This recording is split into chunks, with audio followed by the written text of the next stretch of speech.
بسم اللہ الرحمن الرحیم۔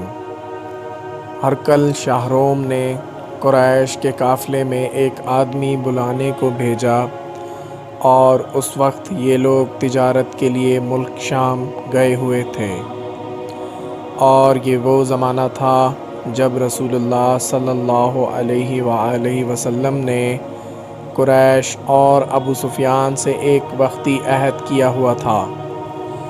جب ابو سفیان اور دوسرے لوگ ہرقل کے پاس ایلیہ پہنچے جہاں ہرقل نے دربار طلب کیا تھا، اس کے گرد روم کے بڑے بڑے لوگ، علماء، وزراء و امراء بیٹھے ہوئے تھے۔ ہرقل نے ان کو اور اپنے ترجمان کو بلوایا، پھر ان سے پوچھا کہ تم میں سے کون شخص مدعی رسالت کا زیادہ قریبی عزیز ہے؟ ابو سفیان کہتے ہیں کہ میں بول اٹھا کہ میں اس کا سب سے زیادہ قریبی رشتہ دار ہوں۔ یہ سن کر ہرقل نے حکم دیا کہ اس کو ابو سفیان کو میرے قریب لا کر بٹھاؤ، اور اس کے ساتھیوں کو اس کی پیٹھ کے پیچھے بٹھا دو۔ پھر اپنے ترجمان سے کہا کہ ان لوگوں سے کہہ دو کہ میں ابو سفیان سے اس شخص کے یعنی محمد صلی اللہ علیہ وآلہ وسلم کے حالات پوچھتا ہوں۔ اگر یہ مجھ سے کسی بات میں جھوٹ بول دے تو تم اس کا جھوٹ ظاہر کر دینا۔ ابو سفیان کا قول ہے کہ خدا کی قسم، اگر مجھے یہ غیرت نہ آتی کہ یہ لوگ مجھ کو جھٹلائیں گے تو میں آپ صلی اللہ علیہ وآلہ وسلم کی نسبت ضرور غلط گوئی سے کام لیتا۔ خیر، پہلی بات جو ہرقل نے مجھ سے پوچھی وہ یہ کہ اس شخص کا خاندان تم لوگوں میں کیسا ہے؟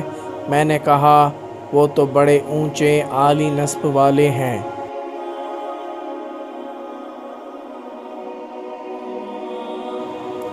کہنے لگا، اس سے پہلے بھی کسی نے تم لوگوں میں ایسی بات کہی تھی؟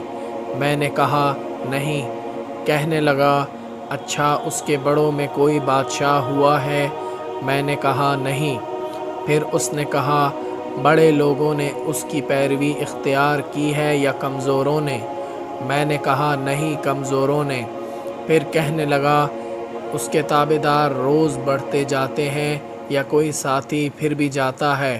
میں نے کہا نہیں۔ کہنے لگا، کیا اپنے اس دعویٰ نبوت سے پہلے کبھی کسی بھی موقع پر اس نے جھوٹ بولا ہے؟ میں نے کہا نہیں، اور اب ہماری اس سے صلح کی ایک مقررہ مدت ٹھہری ہوئی ہے، معلوم نہیں وہ اس میں کیا کرنے والا ہے۔ ابو سفیان کہتے ہیں، میں اس بات کے سوا اور کوئی جھوٹ اس گفتگو میں شامل نہ کر سکا۔ ہرقل نے کہا، کیا تمہاری اس سے کبھی لڑائی بھی ہوتی ہے؟ ہم نے کہا ہاں۔ بولا، پھر تمہاری اور اس کی جنگ کا کیا حال ہوتا ہے؟ میں نے کہا، لڑائی ڈول کی طرح ہے، کبھی وہ ہم سے میدان جنگ جیت لیتے ہیں اور کبھی ہم ان سے جیت لیتے ہیں۔ ہرقل نے پوچھا، وہ تمہیں کس بات کا حکم دیتا ہے؟ میں نے کہا، وہ کہتا ہے کہ صرف ایک اللہ ہی کی عبادت کرو، اس کا کسی کو شریک نہ بناؤ، اور اپنے باپ دادا کی شرک کی باتیں چھوڑ دو، اور ہمیں نماز پڑھنے، سچ بولنے، پرہیزگاری اور صلہ رحمی کا حکم دیتا ہے۔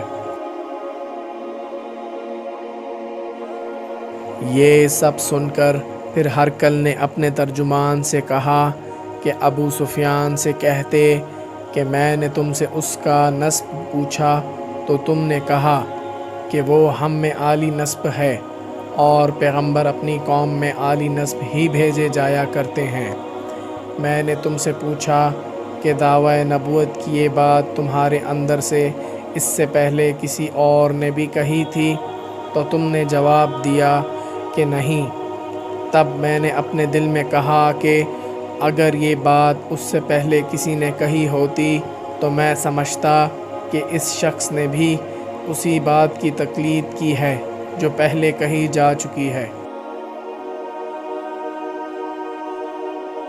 میں نے تم سے پوچھا کہ اس کے بڑوں میں کوئی بادشاہ بھی گزرا ہے؟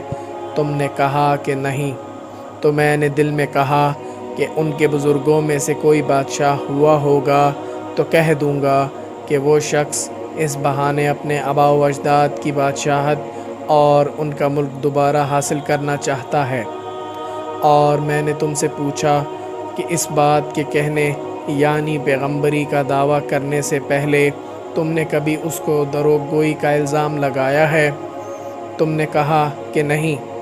تو میں نے سمجھ لیا کہ جو شخص آدمیوں کے ساتھ دروغ گوئی سے بچے وہ اللہ کے بارے میں کیسے جھوٹی باتیں کہہ سکتا ہے۔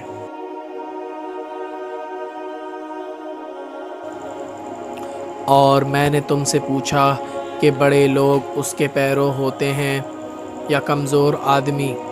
تم نے کہا کمزوروں نے اس کی اتباع کی ہے۔ تو دراصل یہی لوگ پیغمبروں کے متبعین ہوتے ہیں۔ اور میں نے تم سے پوچھا کہ اس کے ساتھی بڑھ رہے ہیں یا کم ہو رہے ہیں؟ تم نے کہا کہ وہ بڑھ رہے ہیں۔ اور ایمان کی کیفیت یہی ہوتی ہے حتیٰ کہ وہ کامل ہو جاتا ہے۔ اور میں نے تم سے پوچھا کہ آیا کوئی شخص اس کے دین سے ناخوش ہو کر مرتد بھی ہو جاتا ہے؟ تم نے کہا نہیں۔ تو ایمان کی خاصیت بھی یہی ہے جن کے دلوں میں اس کی مسرت رچ بس جائے وہ اس سے لوٹا نہیں کرتے۔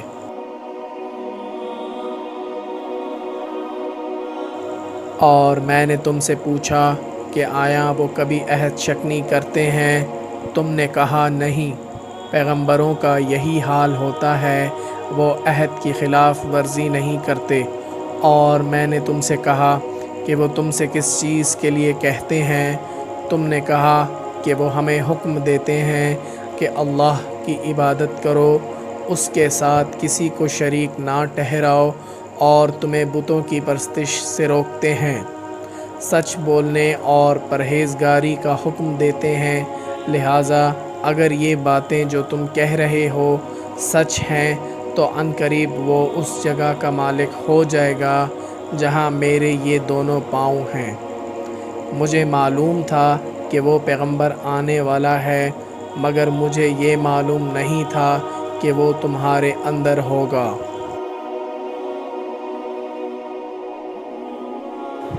اگر میں جانتا کہ اس تک پہنچ سکوں گا تو اس سے ملنے کے لیے ہر تکلیف گوارا کرتا۔ اگر میں اس کے پاس ہوتا تو اس کے پاؤں دھوتا۔ ہرقل نے رسول اللہ صلی اللہ علیہ وآلہ وسلم کا وہ خط منگایا جو آپ نے وحیہ کلبی رضی اللہ عنہ کے ذریعے حاکم بصرہ کے پاس بھیجا تھا، اور اس نے وہ ہرقل کے پاس بھیج دیا تھا۔ پھر اس کو پڑھا تو اس میں لکھا تھا، اللہ کے نام کے ساتھ جو نہایت مہربان اور رحم والا ہے۔ اللہ کے بندے اور اس کے پیغمبر محمد صلی اللہ علیہ وآلہ وسلم کی طرف سے یہ خط ہے شاہ روم کے لیے۔ اس شخص پر سلام ہو جو ہدایت کی پیروی کرے۔ اس کے بعد میں آپ کے سامنے دعوت اسلام پیش کرتا ہوں۔ اگر آپ اسلام لے آئیں گے تو دین و دنیا میں سلامتی نصیب ہوگی۔ اللہ آپ کو دوہرا ثواب دے گا، اور اگر آپ میری دعوت سے روگردانی کریں گے تو آپ کی رعایا کا گناہ بھی آپ ہی پر ہوگا۔ اور اے اہل کتاب، ایک ایسی بات پر آ جاؤ جو ہمارے اور تمہارے درمیان یکساں ہے، وہ یہ کہ ہم اللہ کے سوا کسی کی عبادت نہ کریں اور کسی کو اس کا شریک نہ ٹھہرائیں، اور نہ ہم میں سے کوئی کسی کو خدا کے سوا اپنا رب بنائے۔ پھر اگر وہ اہل کتاب اس بات سے منہ پھیر لیں تو مسلمانوں تم ان سے کہہ دو کہ تم مانو یا نہ مانو، ہم تو ایک خدا کے اطاعت گزار ہیں۔ ابو سفیان کہتے ہیں، جب ہرقل نے جو کچھ کہنا تھا کہہ دیا اور خط پڑھ کر فارغ ہوا تو اس کے ارد گرد بہت شور و غوغا ہوا، بہت سی آوازیں اٹھیں اور ہمیں باہر نکال دیا گیا۔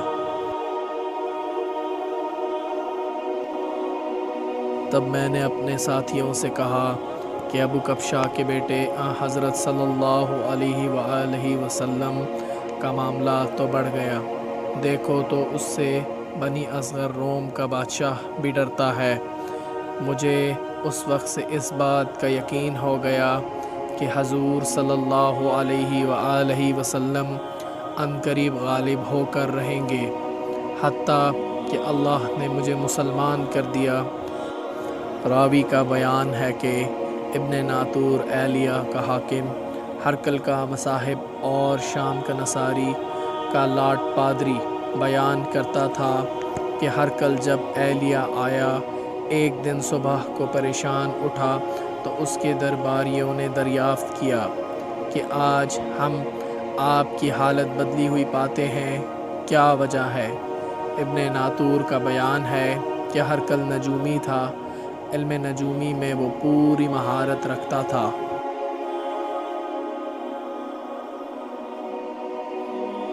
اس نے اپنے ہم نشینوں کو بتایا کہ میں نے آج رات ستاروں پر نظر ڈالی تو دیکھا کہ ختنہ کرنے والوں کا بادشاہ ہمارے ملک پر غالب آ گیا ہے، بھلا اس زمانے میں کون لوگ ختنہ کرتے ہیں؟ انہوں نے کہا کہ یہود کے سوا کوئی ختنہ نہیں کرتا، سو ان کی وجہ سے پریشان نہ ہوں، سلطنت کے تمام شہروں میں یہ حکم لکھ بھیجیے کہ وہاں جتنے یہودی ہوں سب قتل کر دیے جائیں۔ وہ لوگ انہی باتوں میں مشغول تھے کہ ہرقل کے پاس ایک آدمی لایا گیا جسے شاہ غسان نے بھیجا تھا۔ اس نے رسول اللہ صلی اللہ علیہ وآلہ وسلم کے حالات بیان کیے۔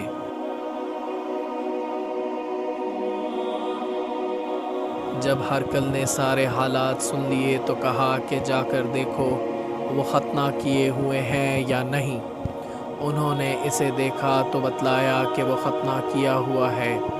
ہرقل نے جب اس شخص سے عرب کے بارے میں پوچھا تو اس نے بتلایا کہ وہ ختنہ کرتے ہیں۔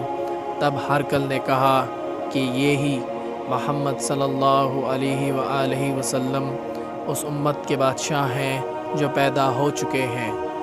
پھر اس نے اپنے ایک دوست کو رومیہ خط لکھا اور وہ بھی علم نجوم میں ہرقل کی طرح ماہر تھا۔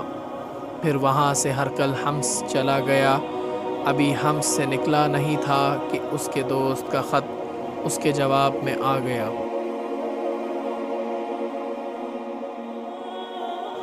اس کی رائے بھی حضور صلی اللہ علیہ وآلہ وسلم کے ظہور کے بارے میں ہرقل کے موافق تھی کہ محمد صلی اللہ علیہ وآلہ وسلم واقعی پیغمبر ہیں۔ اس کے بعد ہرقل نے روم کے بڑے آدمیوں کو اپنے حمص کے محل میں طلب کیا اور اس کے حکم سے محل کے دروازے بند کر لیے گئے۔ پھر وہ اپنے خاص محل سے باہر آیا اور کہا، اے روم والوں، کیا ہدایت اور کامیابی میں کچھ حصہ تمہارے لیے بھی ہے؟ اگر تم اپنی سلطنت کے بقا چاہتے ہو تو پھر اس نبی صلی اللہ علیہ وآلہ وسلم کی بیعت کر لو اور مسلمان ہو جاؤ۔ یہ سننا تھا کہ پھر وہ لوگ وحشی گدھوں کی طرح دروازوں کی طرف دوڑے مگر انہیں بند پایا۔